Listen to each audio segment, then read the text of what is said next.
Nascido em 1998, em Afogados, no estado da Paraíba, Mariano Larindo Granja teve seu fim em 10 de outubro de 1936.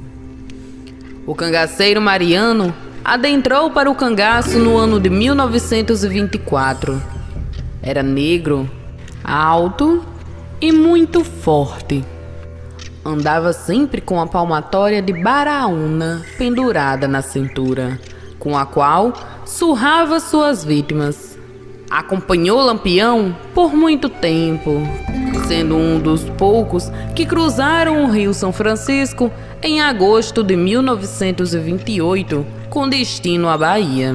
Ele era genro do vaqueiro Lé Soares, sendo ele o companheiro da cangaceira Rosinha.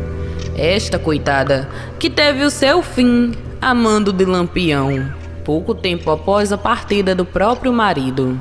Mariano era um facínora que não gostava de praticar a morte quando, segundo seu julgamento, não achava necessário. E tinha um respeito enorme para com seu chefe Lampião. Mariano era habilidoso e tocava gaita. Era dono de uma simpatia sem igual. Quase sempre o homem estava com um grande sorriso no rosto. Ele esteve com Lampião na visita a Juazeiro do Norte. Participou do massacre na cidade de Queimadas, onde foram mortos 7 soldados. Participou ainda do massacre em Mirandela, distrito de Pombal, no estado da Bahia. Ele estava presente também no ataque à cidade de Aquidabã, no estado de Sergipe, em outubro de 1930. Depois, passou a chefiar o seu próprio grupo. Após uma longa e árdua procura pelos cangaceiros, o tenente Zé Rufino e seus homens encontraram os arranchados em meio à caatinga. Um tiroteio se inicia e um dos homens que ficaram para trás ferido foi Mariano. O tenente se aproxima e o reconhece. Logo em seguida, chama o soldado e aponta o homem como o assassino do seu pai. Como um louco, o soldado saca de um punhal. Este, que só se via apenas subir e descer incessantemente, perfurando as carnes daquele homem que gemia de dor, mas que àquela altura estava indefeso. Apunhalava-o com tanta ira que quem assistiu ouviu o ranger da ponta do punhal atravessando a pobre criatura e saindo do outro lado, fincando-se na terra seca.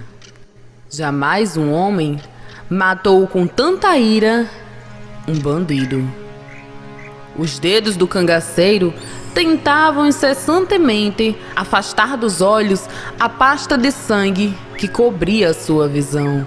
A cabeleira derramava um líquido formado de suor e sangue. O seu corpo todo era de um vermelhidão só.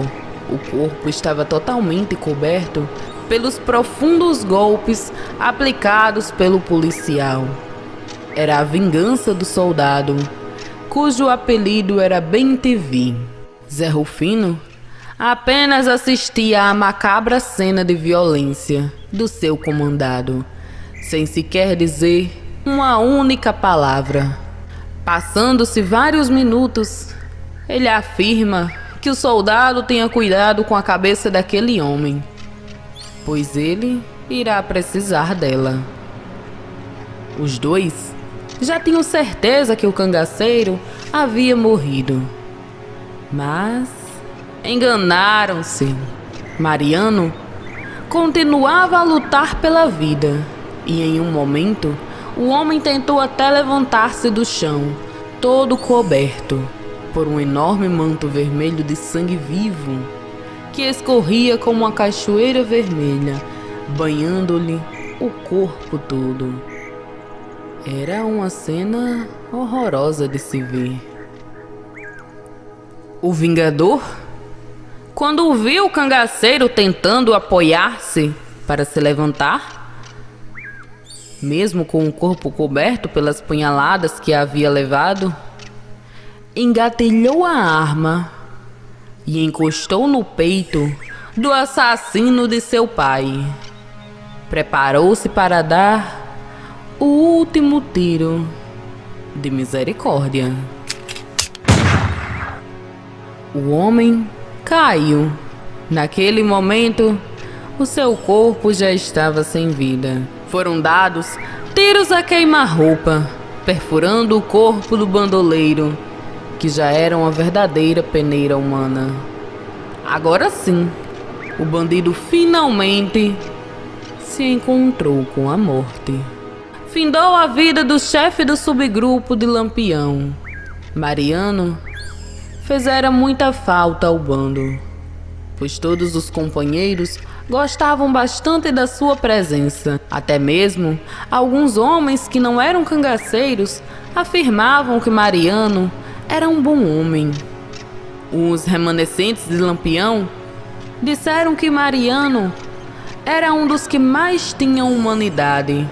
Afirmaram ainda até que ele era incapaz de uma crueldade desnecessária contra um ser humano. Segundo os relatos, Mariano só estivera no cangaço por respeito a Lampião. Eu sou Juliana Ávila. Eu sou Douglas Blade. E este é o canal Na Rota do Cangaço.